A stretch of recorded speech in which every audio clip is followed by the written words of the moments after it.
Hello, Keith Rucker here at VintageMachinery.org. Guys, today we're back to working over here on my blacksmith forge that I'm trying to get restored and operational where I can use it, and making some progress here hopefully today. Two things I want to get done. Number one, I want to get the leg brackets mounted back on this thing. When I got it, there were the remains of some bracings that went around this, the legs on this thing to keep them from kind of flaring out. And unfortunately, the old ones were kind of bent up, and I tried straightening them. And when I went over here and put them on the new legs that we made in the last episode in this series, they don't fit. So I've got some steel ordered, and we're going to actually fit some new bracings in here and get that updated. The second thing, I just real briefly want to mention, on the blower, we had the issue with the broken tooth in the gear, and lots of comments on this. And I do want to take just a minute or two and kind of address a few of those. First off, lots of people like, why are you making a new gear when you could repair this one? And I've done videos in the past where I've brazed up a single tooth and remachined it, and everything worked great. And I'm confident that if I were to do that on this gear, that it would probably work just fine. Why am I going to make a new gear instead? Well, guys, nothing too strong ever broke. If I make a new gear, I don't have to worry if that tooth is going to hold or anything else. Yes, it is a little bit added time, a little bit added labor and everything else, but I really want to do it right. So that's what I chose to do. And so what I did is I want to get a new casting done to make a new blank. So as I had mentioned previously, we drew it up in Fusion 360. I had patterns 3D printed, and these were done by a viewer, and we're going to send these over to Windy Hill Foundry. They're going to actually cast me a new blank. We will then machine this into the new gear. Another question that came up instead of making a pattern, why not just send the gear off and have them copy that? Well, I'm not going to say it couldn't be done, but there's a lot to molding patterns for foundry work, and sending an original part is not the ideal way to go about it. Sometimes it will work, sometimes it won't.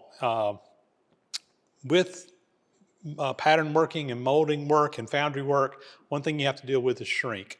So on a cast iron casting, it's going to shrink about 1/8 inch per foot. So if for every 12 inches in your part, it's going to shrink 1/8 of an inch when it cools. So when I make a pattern, I take that shrink factor into effect and I actually oversize the pattern so that it will shrink down to the proper size. Another issue that we have to run into is the areas that we're going to machine off. So, on this gear, you have the outside diameter that's machined, you have the thickness of the gear that's machined. And to do that, you typically add about 1/8 of an inch of extra cast iron on those surfaces so that you have material that you can machine back down.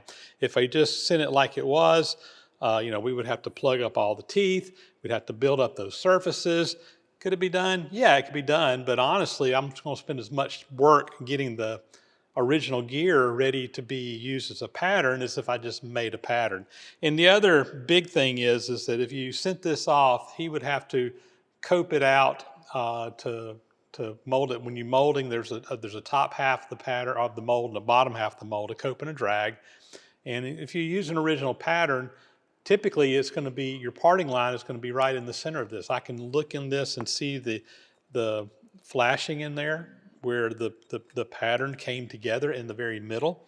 So when I made my pattern, this is a split pattern. It's actually two pieces.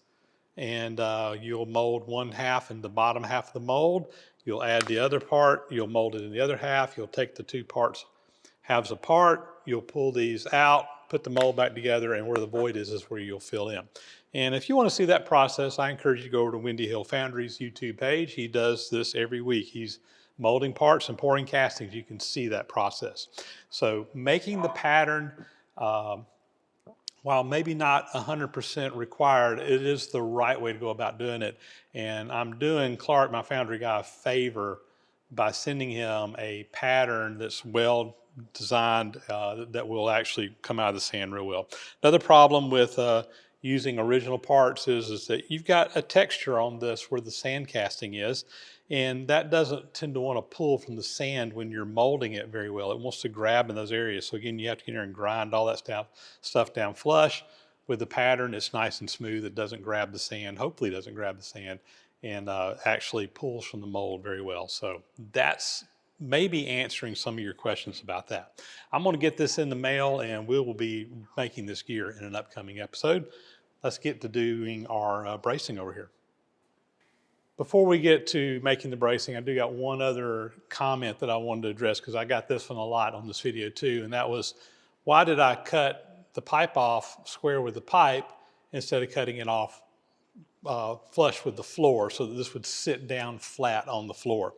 And I really thought about that, and that I actually started, when I started doing this, that was kind of the route I was going to go. But I changed my mind when I looked in the Champion Forge and Blower catalog, and you look at all the examples in there, and all of them are clearly showing that it's cut off flush with the pipe on these legs. And they put these types of pipe legs on just about everything they made. So I'm trying to keep this as original as possible, made like it was back in the day. Is that the way they did all of them? I had some guy say, hey, I've got one of those forges and mine is cut off this way. I'm not going to doubt you. The question is, did it come from the factory that way, or was that modified later on? It probably would be an improvement. It would probably sit better on the floor. Even better, I could make some feet to go on this that actually set down more flat. But again, it's not the way it was in the originals, so we're trying to keep it original. Right or wrong, that's my reasoning. That's why I'm doing it. So let's get our bracing done here. I'm going to kind of just estimate how long we need to make these pieces so we can bend them around. So I'm just going to put a mark on here, and I'll go over to my bandsaw and we'll just cut that off. And then we'll come over here and see if we can bend these in place so that we can drill and put a hole through there. I got this over on the Marvel saw. And we're going to go ahead and do it. One of my favorite machines in the shop here.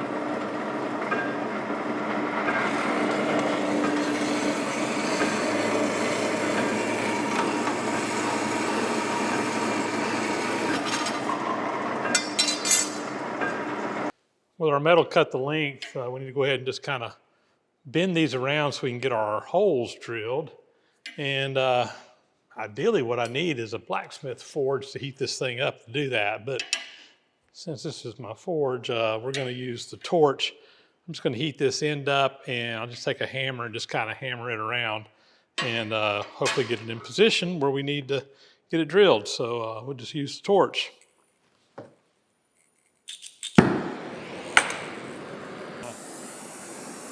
Come in here, we'll heat that up right there at the end.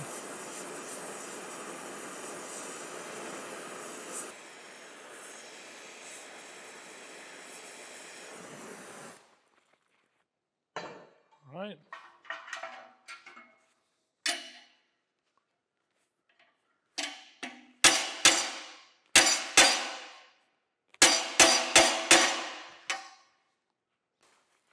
All right, we're going to give that another heat, and I went and grabbed my little anvil here. It's going to make bending that a little bit easier, I think.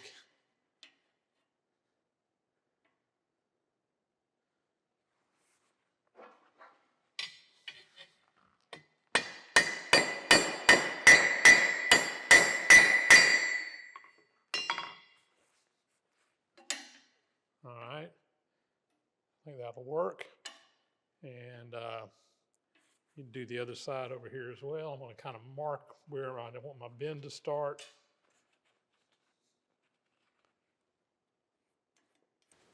And we'll do something similar over there. Let me cool this off, and we'll bend the other side.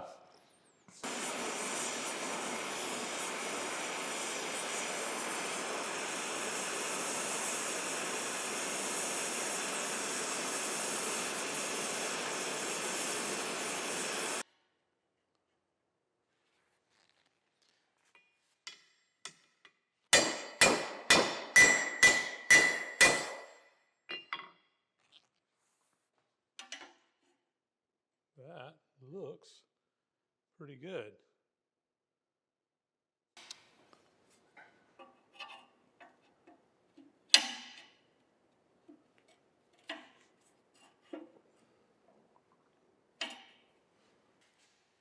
got this clamped into place.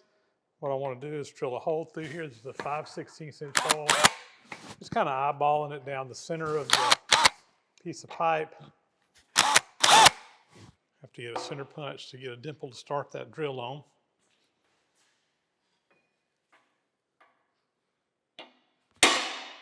Here we go.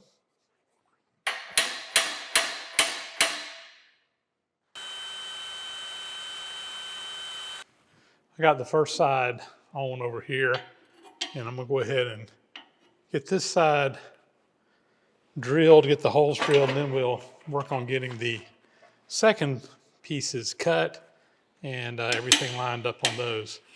I'm just gonna clamp straight across this. Let me come in here with my drill at an angle. We'll get this one up where it needs to be on the back. There we go. I'll take my hand drill and we'll drill straight through this pipe.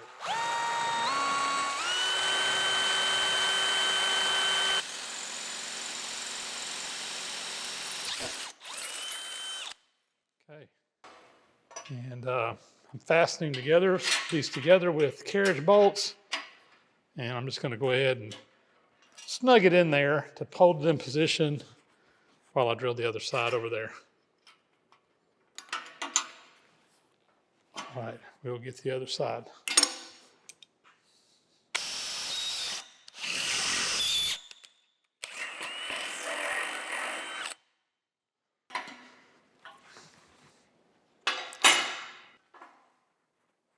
Before I bend up the other two, I checked one more time here with the originals on the inside ones, and they're pretty darn close. I believe that I can make this work. That just needs to push out ever so slightly, and there we go.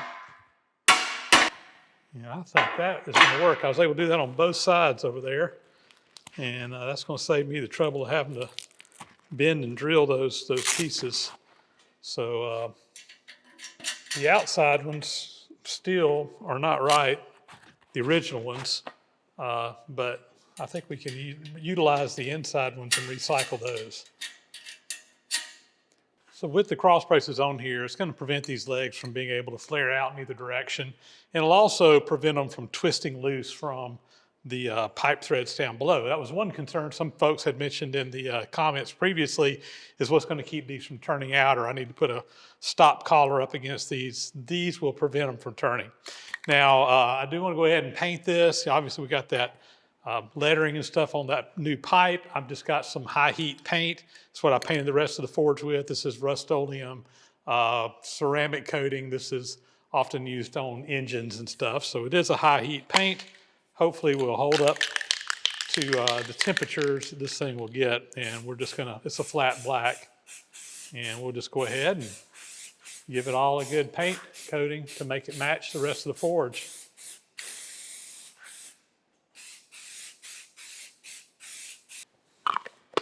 All right, that looks a lot better. I'll let that paint dry. We'll flip this thing over and see if we can get the forge pan put in. All right, that sits good. Still sits stable. I like it. Now with those cross beams in there, I can actually come in with my pallet jack, pick this thing up and move it around, so it's not so bad to move around. So next step is the actual forge pan here with a build to fire. I've got the original one. Let's go take a look at it. I've also got another one, and I'm trying to decide which one I'm going to use. So let's go take a look at those real quick. So I got a little bit of a dilemma. It's really not a dilemma. I've already made my mind up, but I want to talk to you guys about the options here, what we're going to do. So this is the actual forge pan. This is upside down. It fits down in the bottom of the forge. The fire is actually built in here. The air comes in one of these pipes here, goes up through the bottom. You got to clean out here in the bottom where you can clean your clinkers and stuff out. This is the original one that came on that forge. And I would like to use it. I could use it, but I think that I'm actually going to use this one here. This is one that is actually, I bought this from Centaur Forge back in the late 1980s when I was doing some blacksmithing. I actually built a little blacksmith forge pan out of some steel at the time. And that's what I used for my forge at that time. And this was, like I said, an aftermarket, basically a copy of a commercially made forge pan, kind of like this. A little bit different style than this one, but same type. And I think that I'm going to put this one in there if it'll fit. I've kind of done some measuring. I think it'll fit just fine. And I'm going to do it for a couple of reasons. You guys know I like to keep things as original as possible.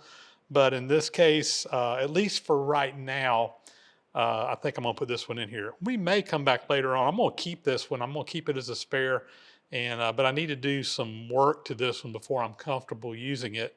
And this one's pretty much ready to go, other than it needs to be cleaned up and before I put it back in there and painted, but that's easy enough to do. Let me show you a couple of the reasons why I'm choosing to go this route. So first things first, you'll notice this one has this little lever on here that flips around. And if you look, there's a place for one on this one. It's missing. I'm just gonna go ahead and take this off, and you can see there's the opening in the bottom. I'm gonna tilt this one up. And when I do, well, here's a view kind of looking down inside these, and you can see over here, this is what's called a clinker breaker. That's how it's normally positioned. The air kind of comes up around it. Notice this triangular shape, so the air comes up around the outside of that. You get the air coming up in your forge, but you got this kind of blocking it to keep the coal from dropping down in there. But you can also flip this thing around, and that'll break up that, what they call a clinker, which is just the impurities in the coal and everything else that just kind of forms under the bottom. And that'll break it up, and it'll drop down into the bottom, and you can dump that later on. So notice this one, you just got a big open hole down there. There was a grate that someone had made to put down in that, but the clinker breaker is missing. And at first I'm like, well, I'll take the clinker breaker out of this one and just put it over in the other one. But you can clearly see it's a different size. Now I can make a clinker breaker. You know, I say I can, that's cast iron. I'd have to make a pattern, get it cast, etc. No big deal. I can do that. I do that kind of stuff all the time. But I'm in a little bit of a rush right now, and I really don't have the time to wait on that. Other reasons why I'm choosing this. We got a crack in the casting right here. There's also a crack in the T-pipe over here in a couple of places. Again, is that a deal breaker? Well, I can braze it up. There's a crack over here as well. But the other one's ready to go. Also, this one is clearly thicker cast iron than this one. Now, this may have been originally thicker than what it is, but over the years of use, it's eaten it away. I don't know, but you know, we got a lot more cast iron in this one. And then the final reason is, let me turn this back up. You know, we've got in the bottom of the T-pipe, this one has a little weighted piece that normally the weight holds it shut. It's upside down right now, and you just flip it and it'll open up, and that'll dump your clinkers out. This one has a little spring-loaded thing. This one is just super easy. All you got to do is just reach up under the forge with a pair of tongs or whatever, dump that thing. This one's a little bit more awkward to dump. So I think I'm going to go with this one. If it'll fit, I'm pretty sure it'll fit. I'm going to get it cleaned up. Other than that, I mean, the pipes are at the same height, same basic mounting system, which we're going to basically have to build something for that anyway. So yeah, I think I'm just going to use this one. Like I said, I'm going to keep this one. I'm going to go ahead and probably make a proper clinker breaker. And when I have time, I can braze up these cracks and have this one as a spare. But I think for right now, I'm just going to go ahead and switch them out. So to clean this up, I'm just going to hit it with the wire wheel and go at it that way. I know people ask me, why not put it in my Evapo-Rust tank? I could, but I'm going to have to wait overnight for it to clean, and I want to go ahead and get this done. Sandblast it, I could put it in my blasting cabinet, but honestly, I think the wire will be faster. So that's what I'm going with, and it works good. So let's do it.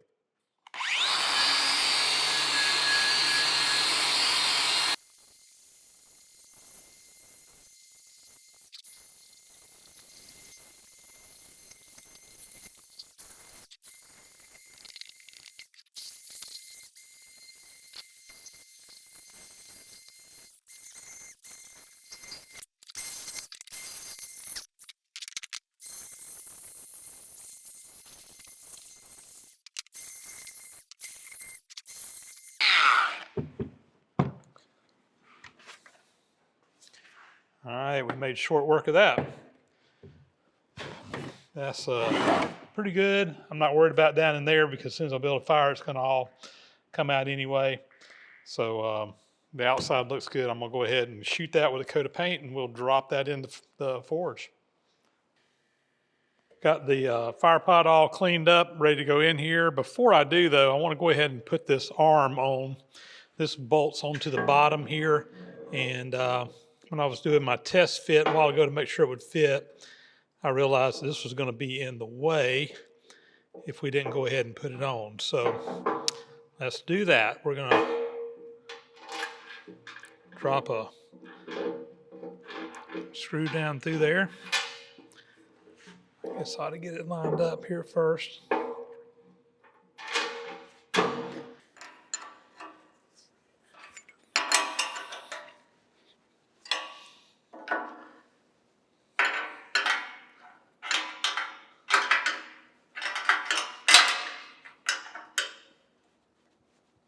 All right.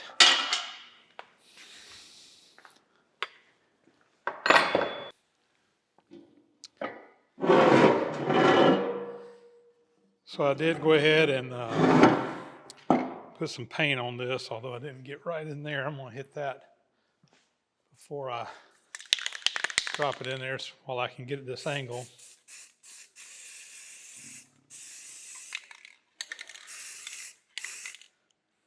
All right.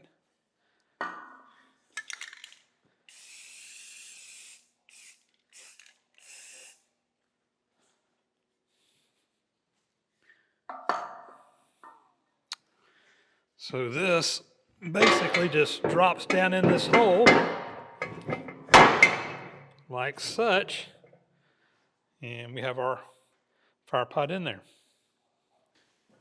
Now there was originally two holes here, one on the front and one on the back, that came up through this and bolted down with some countersunk screws similar to these. And I think we're going to mount it like that. I've got 4 holes here, but these don't really line up to anything on this particular forge. A couple of things to note. Number one, notice we have a little raised up lip here on the side. The original one is like that as well. Very often on these forges, they would come in with some cement, fireplace cement or whatever, and actually cement the bottom of the forge as a heat insulator. And they would raise it up and kind of have a low spot right here. And so that's typically what would go on, why that's a little bit higher. Also, I'll note that I went on the Centaur Forge website. They're still in business. Like I mentioned before, I purchased this one. It was been about 1987, 88, somewhere along in there when I was doing some blacksmithing in my youth, and built a forge that I put it in, a steel forge that is pretty much bit rusted away over the years, but the cast iron fire pot was still in great shape. I went on the Centaur Forge website. They're still in business today. They still sell this fire pot. You can buy this fire pot. It's about $465. With shipping and tax, it's about $500 for this. I paid nowhere near that. I don't remember what I paid for, but it was nowhere near that. Of course, in today's dollars, it's probably was something similar. But I don't remember how much I paid for it. That's been so long ago. But anyway, you can still get these if anybody's interested. And they are pretty much a drop-in replacement for most of these older forges like this. Most of them use this style fire pot, and you can swap them out if you like. So anyway, I just thought I'd mention that. I'm going to mark my holes on here and get those holes drilled, countersunk, and we'll get that bolted in place. And I'll go ahead and I'll paint this inside of it. First time you build a fire in there, it's gonna go away, but we'll go ahead and do it anyway. I got my holes drilled to index those. I do want to put a countersink in them so I can put a countersunk screw in there kind of like these. So I've got a countersink in here. What I did was I just took my drill up from the bottom.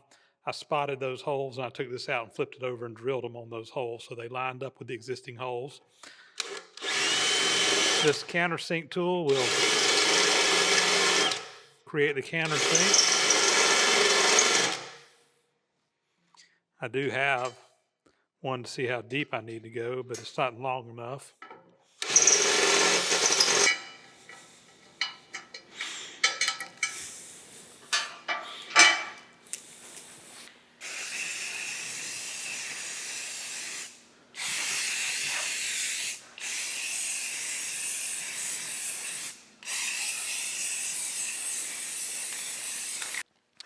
Well, this project is coming along very nice, but I think we're about done what we can get done on this today. Um, Up next, or the next big thing I got to do is I got to make the gear that goes in the blower so that we can rebuild the blower. And the other thing that needs to be done is we need to get the hood made for this. This originally had a sheet metal hood that comes up and kind of comes over the fire, and then there was a place to put a chimney coming up out of it. And I have talked to a friend of mine who is a tinsmith here in town. He's a third generation tinsmith. His grandfather and his father before him all basically were in the same business. He's still keeping the family tradition alive. He's a very talented man that can do all kinds of stuff. I'd actually already had talked to him about this project. I showed him some pictures. He said, yeah, no problem. He can make the sheet metal hood. So I'm going to probably tomorrow run this whole forge over to him so he can actually have it there to fit. Take him a picture, the catalog picture that shows how it was made, and let him get that built. And then as soon as we get our gear back, like I said, I got the pattern. That has been already sent over to Windy Hill Foundry. As soon as they get that back, we'll remake that gear, reassemble the blower, and I think we'll be in business. So coming along nice. Hope you guys are enjoying this. Looking forward to having a place I can do a little bit of blacksmithing. Like I said, this is something I did when I was a teenager. I learned how to do some blacksmithing, really probably the very first metalworking that I ever learned how to do. Even was a camp counselor one summer where I did blacksmithing. I taught blacksmithing. So it's something I haven't done in a very long time, and I'm kind of looking forward to kind of getting back into it. It's not going to be the focus of my YouTube channel by any means, but just want to have the capability of doing that going forward. And I do have a project or two that will be a lot easier with a little bit of forging. So you'll probably see that incorporated into some things once we get these capabilities in the shop. So guys, with that, that's going to be a wrap. As always, thanks so much for watching. Please subscribe to the channel if you haven't already. Thumbs up and comments are always greatly appreciated. Hit that bell icon up there to get notifications when new videos are posted. And as always, a big, huge thank you to the supporters of the site who support through Patreon and PayPal, etc.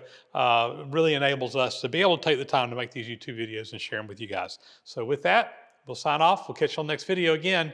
Thanks for watching.